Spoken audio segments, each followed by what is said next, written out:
बिस्मिल्लाहिर्रहमानिर्रहीम। अस्सलाम वालेकुम नाज़रीन, तव्हां ॾिसी रहिया आहियो सिंध टीवी न्यूज़ जो प्रोग्राम राजधानी टाइम ऐं मां आहियां तव्हांजो मेज़बान नज़ीर चांद। नाज़रीन, हूअं त इशू ॿिया बि खोड़ आहिनि ऐं जिन में ख़ासि तौर ते अमेरिका ईरान में जेकी 60 ॾींहंनि जी जंग बंदी कई वई उहा तारीख़ गुज़री चुकी आहे ऐं इन सिलसिले में जेके पाकिस्तान हमेशह सालसी जो किरदारु अदा कंदो रहियो आहे ऐं कुझु ॾींहं पहिरीं जेको आहे सो सऊदी अरब, पाकिस्तान ऐं तुर्की जे विच में जेको मका मुआहिदो थियो उन्हनि टिनी मुल्कनि तरफ़ां हिकु दफ़ो ॿीहर अमेरिका ऐं ईरान जे विच में जंग बंदीअ वारी जेकी तारीख़ ख़तमु थी चुकी आहे उन में तोसी करण लाइ जेके कोशिशूं आहिनि उहे शुरू करे ॾिनियूं आहिनि। उन सां गॾोगॾु अॼु जेको आहे सो सुप्रीम कोर्ट तरफ़ां बानी PTI खे अडयाला जेल खां मुंतक़िल करे इंटरनेशनल शफ़ा हॉस्पिटल ॾांहुं जेको आहे सो मुंतक़िल करण जो हुकुमनामो जेको आहे सो उहो पिणु जारी करे छॾियो आहे।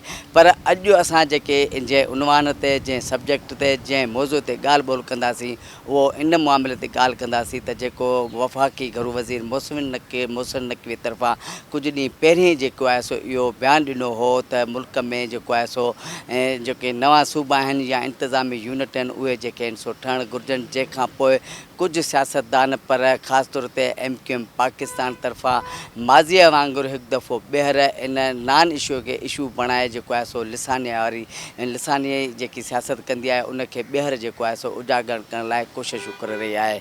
कुझु सियासतदान जेको आहे सो प्रेस कॉन्फ्रेंसूं बि करे रहिया आहिनि, सेमिनार बि करे रहिया आहिनि ऐं जेको आहे सो MQM पाकिस्तान तरफ़ां इहो जेको आहे सो ॾींहों बि ॾींहुं जेको आहे सो मुतालबो करे रहिया आहिनि त मुल्क में जेके आहिनि सो बहितर तरक़ीअ लाइ, बहितर मैशत जे लाइ जेको आहे सो नवनि सूबनि जो क़याम जेको आहे सो अणटिराए। हाणे इन ॻाल्हि ते जेको आहे त असां ॻाल्हि कंदासीं, पर सभ खां पहिरीं असां हिन वक़्तु जिथे मौजूदु आहियूं क़ौमी असेंबली ॿाहिरां जिथे क़ानून साज़ी कई वेंदी आहे ऐं हिन ई प्लेटफॉर्म तां सूबे ऐं वफ़ाक़ जे विच में जेके रिश्ता हूंदा आहिनि उन्हनि खे मज़बूत बणाइण लाइ जेके तरमीमूं हूंदियूं आहिनि क़ानून जूं उहे जेके आहिनि सो कई वेंदियूं आहिनि।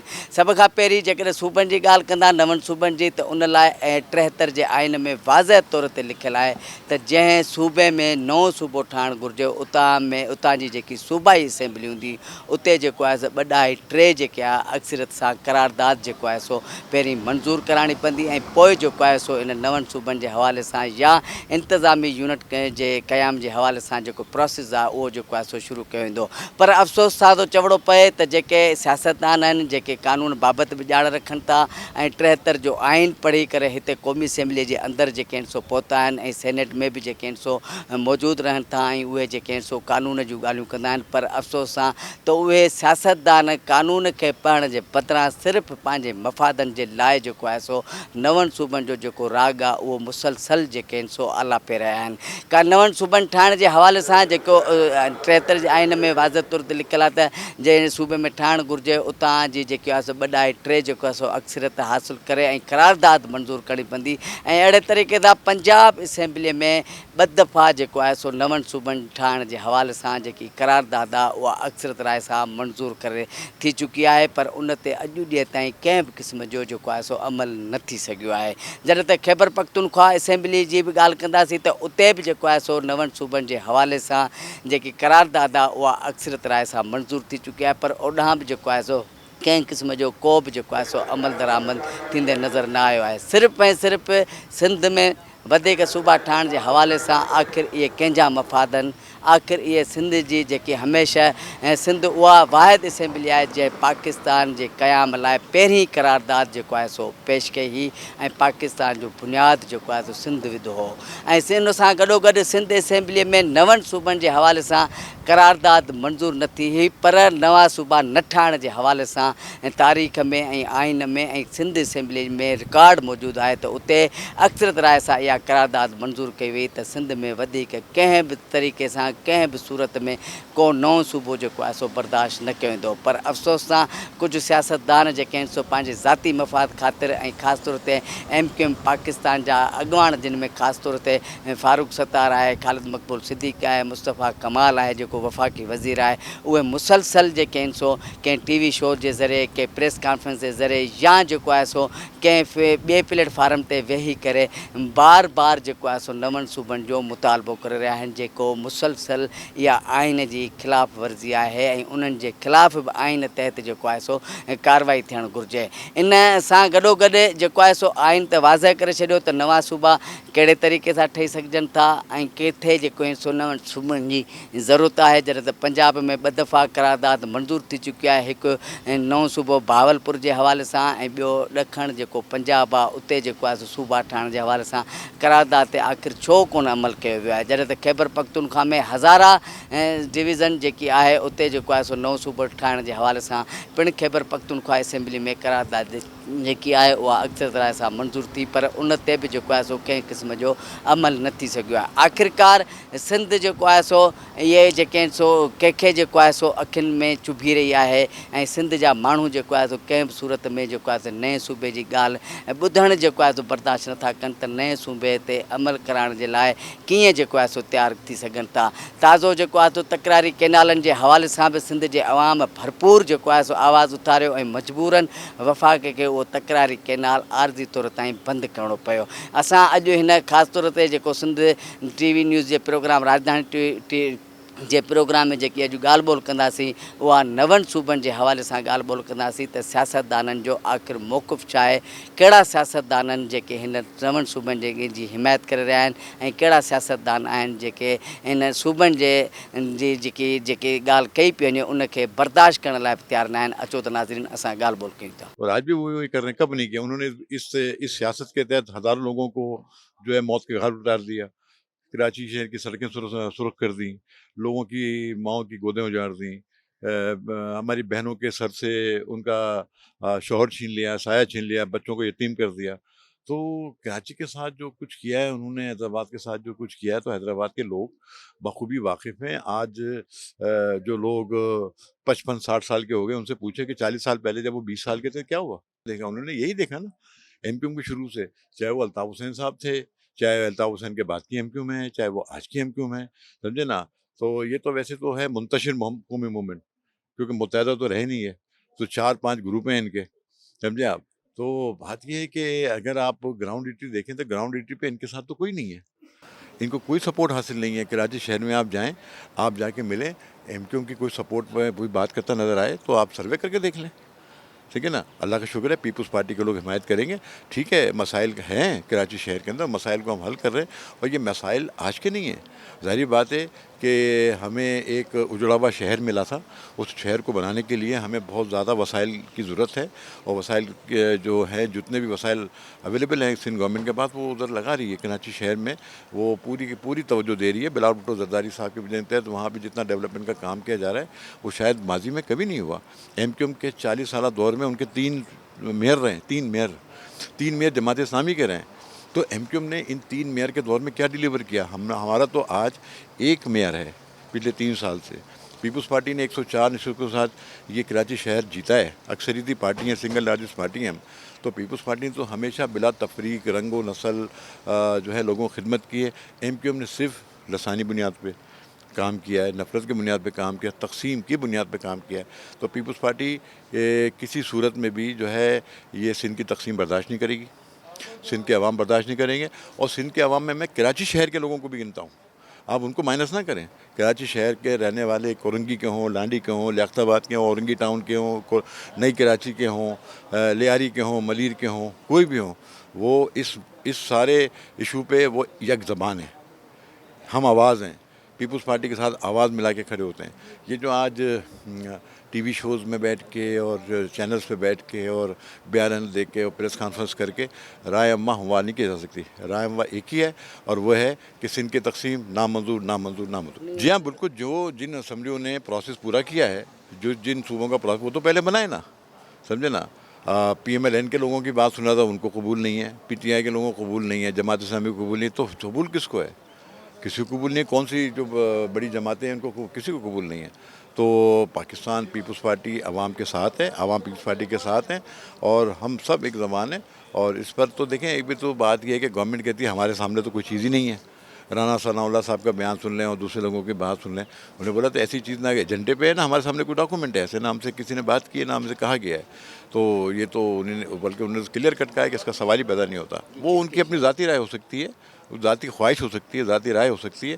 وہ کسی پارٹی کے سربراہ نہیں ہے, کوئی پارٹی کو لیڈ نہیں کرتے ہیں, کسی کے ممبر نہیں, وہ آزاد حیثیت میں سینیٹر بنے ہیں. تو وہ ان کی ذاتی رائے ہے.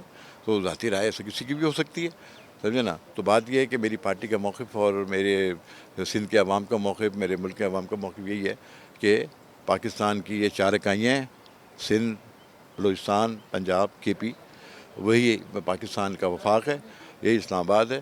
یہ اسی طرح سے رہے گا. اور جس کو اگر ضرورت ہے تو جائے اسمبلیوں میں 2/3 اکثریت سے قرارداد پاس کرائے, سینٹ اور قومی اسمبلی سے پاس کرائے. جو آئین میں لکھا ہوا, آئین میں لکھا ہے, وہ کہتے ہیں صوبوں کا لکھا ہوا, صوبوں کا لکھا ہے تو اس کا پروسیس بھی لکھا ہوا ہے کہ اس کا طریقہ کار کیا ہوگا. ایسے نہیں لکھا کہ بس آواز آپ نے دی صوبے بن گئے, ایسا نہیں, ایسا نہیں ہے. آپ جب اپنی تعلیم شروع کرتے ہیں تو ڈائریکٹ آپ گریجویٹ نہیں ہو جاتے ہیں. پہلے آپ کو میٹرک کرنا پڑتا ہے, پھر انٹر کرنا پڑتا ہے, پھر گریجویشن, پھر ہائر ایجوکیشن کرنا پڑتی ہے نا. تو ایک دم سے آپ میں کہہ دوں جی میں آپ گریجویٹ ہو جاتا, ایسا نہیں ہو سکتا. اس کا پروسیس ہے, جیسے وہ پروسیس ہے ویسے آئین میں پروسیس طریقہ کار دیا ہوا ہے, اس طریقہ کار میں عمل کریں. بسم اللہ. نہیں, اس ایشو پہ تو ہم سب ایک ہیں. اس پہ تو مطلب پیپلز پارٹی یہ ایک آواز ہے, ہم اس پر اپنے اصولوں پہ کوئی سمجھوتا نہیں کریں گے. وقت کی ضرورت ہے یار. اس میں مطلب ہے کہ کوئی کسی پولیٹیکل پارٹی کے خلاف نہیں, کسی پولیٹیکل پارٹی کے حق میں نہیں. یہ پاکستان کے 25 کروڑ عوام کی آج بنیادی ضرورت ہے کہ وہ ریاست سے, حکومت سے اور ملکی اور قومی معاملات سے لا تعلق نہ ہو جائیں, بیگانے نہ ہو جائیں, عدم تحفظ کا اور احساس محرومی کا شکار نہ ہو جائیں. ایسے لوگ جو احساس محرومی, احساس بیگانگی اور احساس عدم تحفظ کا شکار ہوتے ہیں کسی بھی قوم اور معاشرے میں, پھر وہ بہت منفی سوچ اور منفی رجحانات کی طرف چل پڑتے ہیں. اس میں بغاوتیں بھی ہوتی ہیں, اس میں انتہا پسندی اور دہشت گردی کی طرف بھی وہ جاتے ہیں, اور پھر خودکشیاں بھی بڑھتی ہیں. تو میرے خیال میں ہمیں اپنے ہر شہری کو اپنا اثاثہ بنانا ہے, ایسیٹ بنانا ہے, نہ کہ لائبلٹی. تو میرے خیال میں اس کے لیے نچلی سطح پہ اقتدار کی منتقلی, آرٹیکل 140A پر جو ہماری آئینی ترمیم ہے اس پر بھی عمل درآمد ہونا چاہیے. وہ ہمارا آئینی ترمیم بھی ہماری منظور ہونی چاہیے 2/3 سے. اور دوسرا, انتظامی یونٹس بھی ملک میں قائم ہونا چاہیے. یہ بھی اب ناگزیر ہے, اس کے علاوہ کوئی راستہ نہیں ہے. چھوٹی آبادی والے انتظامی یونٹس کسی بھی موجودہ صوبے کی جغرافیائی تقسیم نہیں ہے, وہ انتظامی تقسیم ہے, وہ اختیارات کی تقسیم ہے, وہ وسائل کی تقسیم ہے, وہ لوگ ذمہ داریوں کی تقسیم. یعنی ایک 13 کروڑ کا وزیر اعلیٰ ہو پنجاب کا, تو اگر وہاں کئی انتظامی یونٹ بنتے تو اس کی ذمہ داری تقسیم ہو رہی ہے. ساری بدنامی اس کے حصے میں نہیں آئے گی اگر ناکامی ہوگی. ایک خطہ اگر ترقی کرے گا ایک صوبے کا اور دوسرا نہیں کرے گا, تو جو جس جگہ کا نہیں کرے گا وہاں کا وزیر اعلیٰ یا انتظامی جو سربراہ ہوگا, چیف ایگزیکٹو, اس کا نام چینج, چیف ایگزیکٹو ہوگا انتظامی یونٹ کے سربراہ, تو اس کے حصے میں بدنامی آئے گی. پورے ایک بڑے صوبے کے وزیر اعلیٰ کے حصے میں نہیں آئے گی. اور اگر کسی ایک خطے, ایک ڈویژن کا چیف ایگزیکٹو اچھی کارکردگی پیش کرے گا, اچھی پرفارمنس ہوگی, اس کا پرفارمنس آڈٹ ہوگا. اب پرفارمنس کی بنیاد پر لوگ ووٹ دیں گے. اب لوگ دیکھیں گے ان کے مسائل حل کیے نہیں کیے, اور چھوٹے آبادی والے انتظامی یونٹ ہی مسائل حل کر سکتے ہیں, بڑی آبادی والے انتظامی یونٹ اور صوبے نہیں کر سکتے. میں نے تو کل پرسوں اپنی پریس کانفرنس سے کہا نا کہ اصل میں ہمارے دہی سندھ میں بھی سندھی بھائیوں کے, پرانے سندھی بھائیوں کے دشمن, اور شہری سندھ میں نئے سندھی بھائی یا مہاجر, ان کے دشمن جو ہے نا وہ سندھ کے وڈیرے جاگیردار ہیں, جو یہ اسٹیٹس کو قائم رکھ کے 7 کروڑ عوام کی بنیاد پر جیسے تیسے الیکشن کرا کر, یہاں تو شہری سندھ میں تو پھر بھی کہیں کوئی دھاندلی ہوتی ہے, کوئی ریگنگ ہوتی ہے تو وہ نظر آ جاتی ہے, اس کا شور مچتا ہے. ارے اندرون سندھ میں تو آج تک الیکشن ہوا ہی نہیں ہے, وہاں تک تو کیمرے جاتے نہیں, نہ عالمی مبصرین کے جاتے ہیں, انٹرنیشنل آبزرورز کے, نہ مقامی میڈیا میں اتنی جان ہے کہ وہ ہر جگہ پہنچ کے, وہاں تو نہ ووٹرز آتے ہیں, نہ الیکشن ہوتے ہیں, نہ پولنگ ایجنٹ, وہ تو رزلٹ ویسے ہی تیار ہو جاتا ہے. تو بات یہ ہے کہ پورے پاکستان کے اگر جو مبصرین ہیں اگر وہ اندرون سندھ بھیجے جائیں تو اصل میں یہ دہی سندھ کے وڈیروں جاگیرداروں کا پول پٹا کھلے گا کہ بھائی یہ دوسروں کے اوپر الزام لگاتے ہیں لیکن خود الیکشن کس طرح جیتتے ہیں. تو یہ اس کا مطلب ہے یہ صرف اقتدار، ہوس اقتدار، ہوس زر، ہوس جائیداد، املاک، اس کے علاوہ کچھ ان کا ایجنڈا ہے ہی نہیں.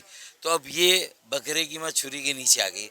اس لیے یہ ظاہر کسی بکرے کو آپ اگر قربان کرنے جائیں گے تو چیخے گا تو صحیح نا، تو اس لیے وہ چیخ رہے ہیں بکرے کی ماں چھری کے نیچے آ گئی ہے. एम क्यू एम जो पुराणो राग आहे नओं त कोन आहे ऐं एम क्यू एम खे बि इहा ख़बर आहे त हीअ पंहिंजी इन सां वोट बैंक ठाहिण जी कोशिशि कनि था, पर जेके हुनजो वोट बैंक मां सम्झां थो जेके उर्दू ॻाल्हाईंदड़ आहिनि उहे बि उन्हनि राय सां मुतफ़िक़ न आहिनि. ही को उर्दू ॻाल्हाईंदड़नि जो या शहरी आबादी जो मुतालबो न आहे. एम क्यू एम जा जेके चंद लीडर आहिनि उहे ॻाल्हि कनि था, नुक़्ते नज़र पंहिंजो ॾियनि था. आउं सम्झां थो आइनी हल मौजूदु आहे हिन जो. कंहिं बि सूबे जी तक़सीम जॾहिं उन सूबे जी आवाम चाहींदो ऐं उन असेंबली चाहींदी, पर आउं इहो सम्झां थो त हीउ जेको आइन मौजूदु आहे 1973 जो, उन में अगरि अमेंडमेंट सूबनि जे हवाले सां थिए थी त पोइ सॼे आइन खे रीराइट करिणो पवंदो. हिन आइन जे हूंदे आउं नथो सम्झां कंहिं सूबे जी जेकी विरासत थी सघे. 2012 में असां पंजाब में ॿिनि सूबनि जी करारदाद मंज़ूरु कई आहे. अॼु ताईं न ठही सघियो. KPK में हज़ारा सूबे जी जेकी आहे सो करारदाद मंज़ूरु थी चुकी आहे. जिन सूबनि में करारदाद मंज़ूरु थी चुकियूं आहिनि ऐं उहे कीअं थींदियूं, सिंध असेंबली में अहिड़ो को बि MPA न आहे जेको हिन करारदाद जे हक़ में ॾिए MQM जे मेंबरनि खां सवाइ. को बि सिंधी मेंबर, बलोच ॻाल्हाईंदड़, पंजाबी ॻाल्हाईंदड़, पख्तून ॻाल्हाईंदड़ सिंध जी विरासत नथो चाहे. ऐं आउं तव्हांखे हिकिड़ी ॻाल्हि यादि ॾियारींदो हलां सिंध TV जे तवसुल सां, जॾहिं पिटो निज़ाम MQM जे प्रेशर में पीपल्स पार्टी आंदो हो त सिंध में MPA MNA जेके हुए घरनि ते उन्हनि जे तवा चाढ़िया विया हुआ, उहे पंहिंजे घरनि में वञी न सघिया. त को बि हिलाली पुट इन तक़सीम जे हक़ में वोट न ॾींदो. को MPA को MNA. मूं सम्झ आउं नथो सम्झां सिंध जी तक़सीम में, सिंध जी विरासत में माउ जी तक़सीम थींदी आहे छा? जॾहिं असां धरती माउ चऊं था त आउं नथो सम्झां हिकिड़ा सियासी यतीमनि जंहिंजो सियासी को बि हाणे को रोल न आहे, उहे अची हिन ते तज़िया पिया कनि. कुझु एंकर आहिनि हथ टोकिया एंकर, उहे हिन ते तज़िया पिया कनि. भई हीउ मामिलो पार्लियामेंट जो आहे, हीउ आइन जो मामिलो आहे. हीउ गैर आइनी तरीक़े सां त को कमु नथो थी सघे न. सो मां नथो सम्झां हिन आइन हूंदे आइन में असांखे तहफ़ुज़ हासिलु आहे, सिंध जी विरासत न थींदी. ॾिसो केर बि पाकिस्तान जो माण्हू इन पंहिंजो नुक़्ते नज़र पेश करे थो त उन ते ककदन नथो हणी, पाबंदी नथी हणी सघिजे. मोहसिन नक़वी साहिबु सेनेटर आहे, कैबिनेट जो मेंबर आहे. असां बि उन्हनि फोरम ते आउं बि मौजूदु आहियां, उते ॻाल्हि करे असां बि पंहिंजी ॻाल्हि रखंदासीं. तो मां सम्झां थो उहो ई जेको सो ऐवाननि में इहा ॻाल्हि रखी सघिजे. हिते केरु अची ॻाल्हाइनि न नेशनल असेंबली में, जंहिंखे सूबा घुरिजनि था उहे हिते ॻाल्हाइनि अची. मेंबर मौजूदु आहिनि न, सभु चारनि ई सूबनि जी नुमाइंदगी मौजूदु आहे. सेनेट में इक्वल नुमाइंदगी मौजूदु आहे. सो ईअं ई न आहे त तव्हां पंहिंजो हिकिड़ो माण्हू चवे, ॿ चवनि, चारि चवनि ऐं पोइ पंजाब जो माण्हू या KPK जो माण्हू सिंध जी विरासत जी छो थो ॻाल्हि करे, सिंध जो माण्हू पंजाब जी विरासत जी छो थो ॻाल्हि करे. मूंखे त पीपल्स पार्टी बि जॾहिं चवे थी, पीपल्स पार्टी पंजाब जा लीडर चवनि था त पंजाब जी विरासत कयो, KPK जी विरासत कयो. ख़ुदि सिंध वारा जेके पीपल्स पार्टी अॻुवान चवंदा पंजाब जी विरासत कयो. जॾहिं तव्हां विरासत जो बहस शुरू कयो था, पोइ बहस ते ॻाल्हियूं कनि था माण्हू. पर आउं सम्झंदो कंहिं बि हुकूमती पॉलिसी न आहे अञा ताईं. आउं नेशनल असेंबली में मौजूदु आहियां. पंहिंजी PML आहिनि, असांजी जेकी पार्टी आहे उनजी जेके फोरम आहिनि, CEC सेंट्रल एग्जीक्यूटिव कमेटी, उते कॾहिं डिस्कस न थियो आहे. काबीना में इहा कॾहिं ॻाल्हि न आई आहे. न अहिड़ो को मसौदो आयो आहे, न का तरमीम जी ॻाल्हि आहे. बाक़ी इहे माण्हू ॻाल्हि कनि पिया, उन्हनि भले कंदा रहनि असेंबली खां ॿाहिरि, उन्हनि जी ॻाल्हि जो वज़न न आहे. इहो मुंहिंजी ज़ाती राय आहे जेकी कयां पियो, मुंहिंजी ज़ाती राय आहे. मुंहिंजो त मां सम्झां मुस्लिम लीग नून त न चयो न सूबा जा. हुकूमत जो को मौक़िफ़ तव्हां ॿुधो छा सूबनि जो? हुकूमत खां ॿाहिरि जेके माण्हू आहिनि, जेके सियासी मां सम्झां थो यतीम आहिनि, कुझु उहे माण्हू आहिनि, कुझु पंहिंजी नौकिरी पकी करण लाइ इन क़िस्म जी ख़ुशामद कनि पिया, कुझु एंकर आहिनि, 2-3 एंकर आहिनि, हाणे 100 एंकर मां 2-3 एंकर ॻाल्हि कंदा, हुनजी ॻाल्हि जो वज़न न आहे। सो इन सूबनि जी ॻाल्हि करणु मां सम्झां थो सिंध जी तक़सीम ते सिंध जा माण्हू हसास आहिनि। ऐं हमेशह तव्हांखे बि ॿुधाईंदो आहियां 2 मामलनि ते, पाणी ते ऐं सिंध जी तक़सीम ते, धरतीअ जो 1 इंच न ॾींदा। ऐं सिंधी माण्हू गैरतमंद आहिनि, नंगनि ऐं दंगनि जी हिफ़ाज़त करे ॼाणनि था। असां सिंध जे, आउं ज़ाती तौरु आउं बि सिंध वासी आहियां, मूंखे सॼी ज़िंदगी में ऐवान में न आहे रहणो या वज़ारतनि में सॼी उमिरि न आहे रहणो। असांखे पंहिंजी धरती, पंहिंजो ॻोठु, पंहिंजो वतन, असांखे मुल्क लाइ, पाकिस्तान लाइ, असीं पाकिस्तान खे मज़बूत करणु चाहियूं था।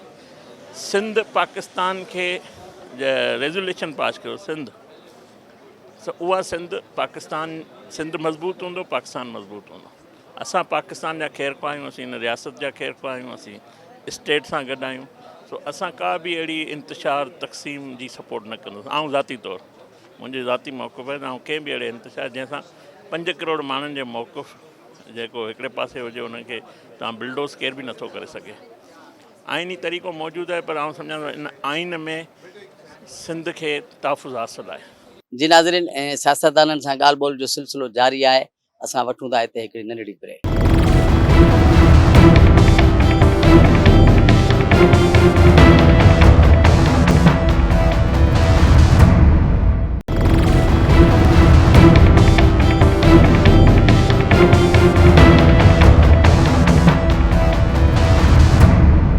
वेलकम बैक नाज़रीन, ऐं असां ॻाल्हि ॿोल करे रहिया आहियूं सियासतदाननि सां त नवनि सूबनि जे हवाले सां जेके MQM तरफ़ां मुतालबा बार जेके कया पिया वञनि, या मोहसिन नक़वी तरफ़ां जेको बयानु ॾिनो वियो, इन ते उन्हनि जो छा चवणु आहे, उन्हनि सां ॻाल्हि ॿोल जारी रखूं था। देखिए, मोहसिन नकवी ने शायद अपने ज़ात से ये बात नहीं की, उसको कहीं से कहा होगा जिनके बड़ों ने, लेकिन ये मुल्क एक दफ़ा 1 यूनिट का तजुर्बा यहाँ पे रहा है जो बुरी तरह नाकाम रहा है, और यहाँ के लोगों ने, यहाँ की सियासी पार्टियों ने 1 यूनिट के ख़िलाफ़ जद्दोजहद की है, और लोग जेलों में गए, कोड़े खाए, और बहुत ख्वारी के बाद दोबारा इस मुल्क में जमहूरियत और ये कायम हुए। देखिए, ये सूबे नहीं हैं, इनको कौमी वहादतें कहनी चाहिए, और ये कौमी वहादतें हैं। यहाँ पे कौमें रहती हैं, सदियों से रहते हैं, उनके सकाफत, उनके रस्म व रिवाज, उनके अभी मेरगढ़ को आप कैसे देखेंगे, पाकिस्तान बनने से कितने साल पहले का है।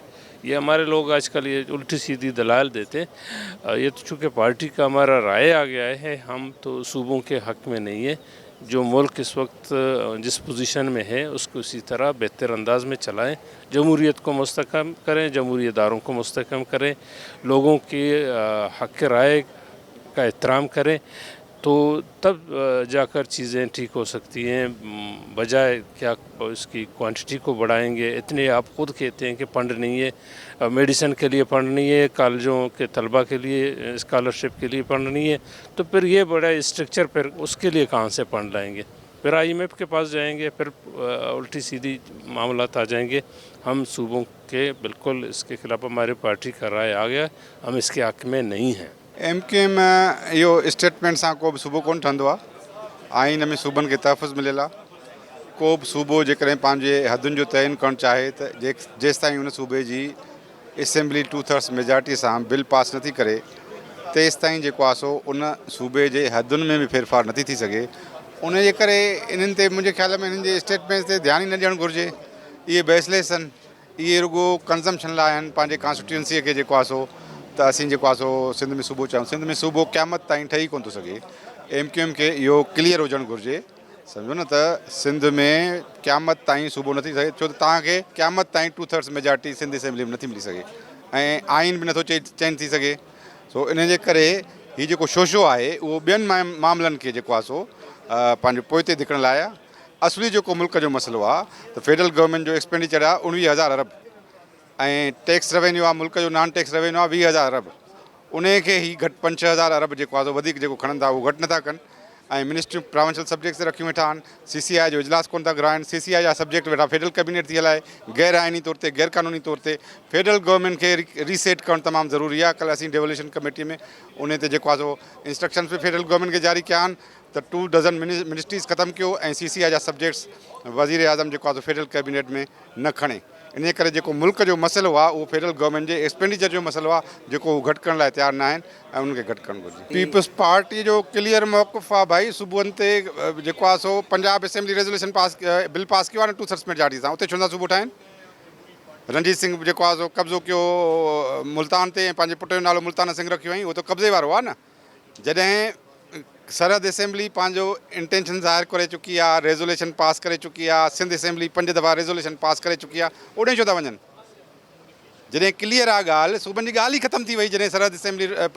Khyber Pakhtunkhwa assembly resolution pass कयो सिंध असेंबली 5 दफ़ा करे चुकी आहे कंहिंखे मेजॉरिटी आहे छा सिंध असेंबली में पीपल्स पार्टी खां सवाइ पीपल्स पार्टी इन ते को बि कम्प्रोमाइज़ न कंदी ऐं मुल्क में एडमिनिस्ट्रेटिव यूनिट्स ऑलरेडी आहिनि जेके डिवीजन आहिनि डिस्ट्रिक्ट्स आहिनि ठीकु आहे न हीउ सॼो ड्रामो आहे कॉन्स्टिट्यूशन जे वायोलेशन में हे जेके बि स्टेट्स में अचनि था उहो आइन जी संगीन ख़िलाफ़ वर्ज़ी आहे असीं पाकिस्तान पीपल्स पार्टी फेडरलिज़म में आइन में यकीन रखे थी उहा सम्झे थी त फेडरल गवर्नमेंट जो जेको एक्सपेंडिचर आहे उहो तमामु वधी वियो आहे 4 सूबनि जो जेको बजट आहे 12,500 अरब आहे फेडरल गवर्नमेंट जी बजट 19,000 अरब आहे अनसस्टेनेबल आहे अनबियरेबल आहे माण्हुनि जे लाइ ऐं पेट्रोलियम जूं क़ीमतूं बिजली जूं क़ीमतूं गैस जूं क़ीमतूं prime minister cabinet federal cabinet थो करे उहो CCI में थींदियूं असीं इहो चई छॾियो आहे जिन खे घरवारी जो वोट कोन थो मिले जेके इलेक्शन में नाकाम थी विया आहिनि जेके पंहिंजूं सीवियूं खयूं जेको आहे सो कंहिंजे दर ते बीठा आहिनि उहे चाहिनि था सूबा ठहनि तव्हांजो छा वञे सूबा तव्हां नाकाम सियासतदान आहियो तव्हां जेको आहे सो पाकिस्तान खे फेल कयो आहे तव्हांखे पंहिंजनि पार्टियुनि कढी छॾियो आहे थुॾे छॾियो आहे